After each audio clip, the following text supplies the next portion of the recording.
Hebu niombe leo, jioni ya leo, niombe nisome kitabu cha Kutoka. Nifungulie Biblia, Kutoka sura ya 3 mstari wa 7. Kama utajisomea utaanza sura ya 3 mstari wa 1, lakini naomba usome mstari wa 7. Bwana Yesu asifiwe. Hebu mtu aseme Yesu asifiwe na amina. Yesu asifiwe. Jana nikwambia usije kulewa hapa Rogeki. Bwana Yesu asifiwe sana. Jamani, Yesu asifiwe. Nilisema tumekuja hapa kuleta habari njema, habari njema inayoleta wokovu kwa Myahudi na kwa Mnyamani na kwa kila aaminiye. Na popote injili ilipofika watu walipona. Mahali injili ilifika watu walifanya nini? Walipona. Hapa watu watapona. Nilisema jana ya kwamba hata kama kulikuwa na madhabahu za giza hapa, kwa sababu tumeleta habari ya Yesu Kristo aliye hai, zile madhabahu zinaharibiwa, zile madhabahu zinabomolewa, halafu madhabahu ya Jehova inainuliwa, madhabahu ya Bwana mkubwa inainuliwa. Tupiga makofi kwa Yesu. Niende nisome mtumishi wa Mungu kitabu cha Kutoka sura ya 3 mstari wa 7. Kutoka 3 mstari wa 7. Naenda kusoma kwa jina la Yesu. Amen. Biblia inasema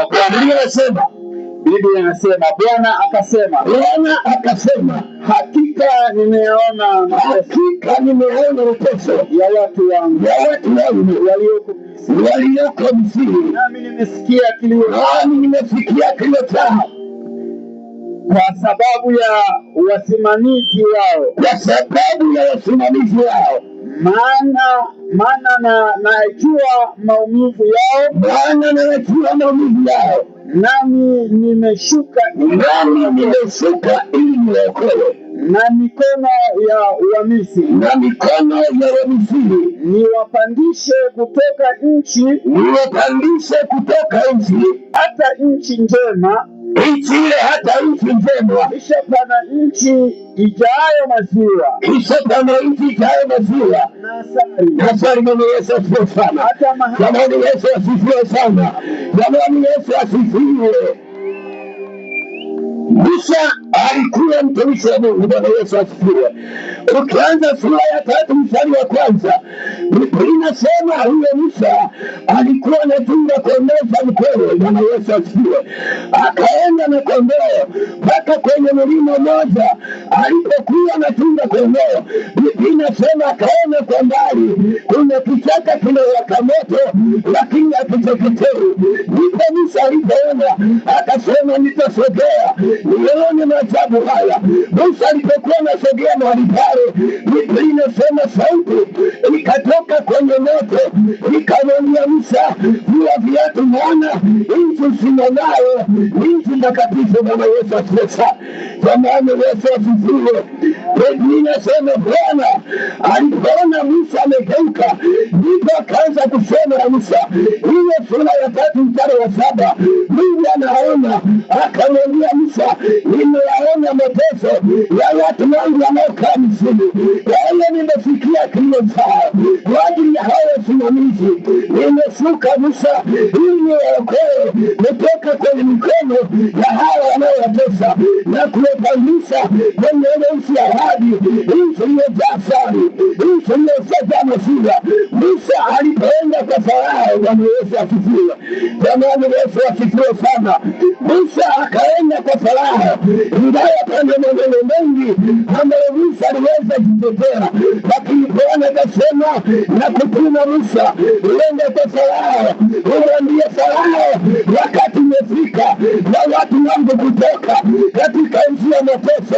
Bwana, nimeona shida zao, nimeona mateso yao, nimeona maumivu yao, nimesikia kilio chao. Nimeshuka ili niwaokoe, nimeshuka ili niwatoe kwenye mikono ya wasimamizi waliokuwa wanawatesa. Biblia inasema Musa alikwenda kwa Farao pamoja na Haruni, wakafika kwa Farao.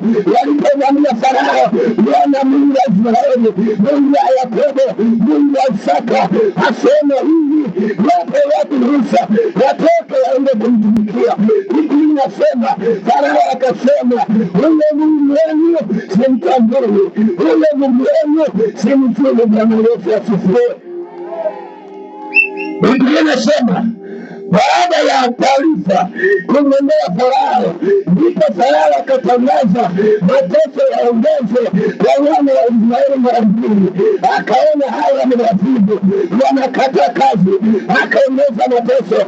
Lakini Bwana mpango wake ulikuwa ni kuokoa, na mpango wa Mungu haiwezi pinga na mwanadamu, na mpango wa Mungu haiwezi pinga na mtu. Biblia inasema Mungu ndipo akafanya miujiza mingi kwa mikono ya Musa. Biblia inasema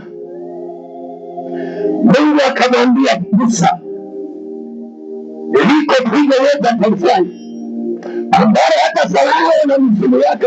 Kuanzia jana na leo tuko mahali hapa kwa ajili ya kuanza kazi mpya. Niwashukuru na majirani ambao umekuwepo. Mungu awabariki sana. Karibuni. Ibada zetu zitaendelea kesho saa 3. Tunaanza ibada mahali hapa. Usikae nyumbani, na kusihi sana ndio tushiriki wote ibada mahali hapa, na Mungu awabariki.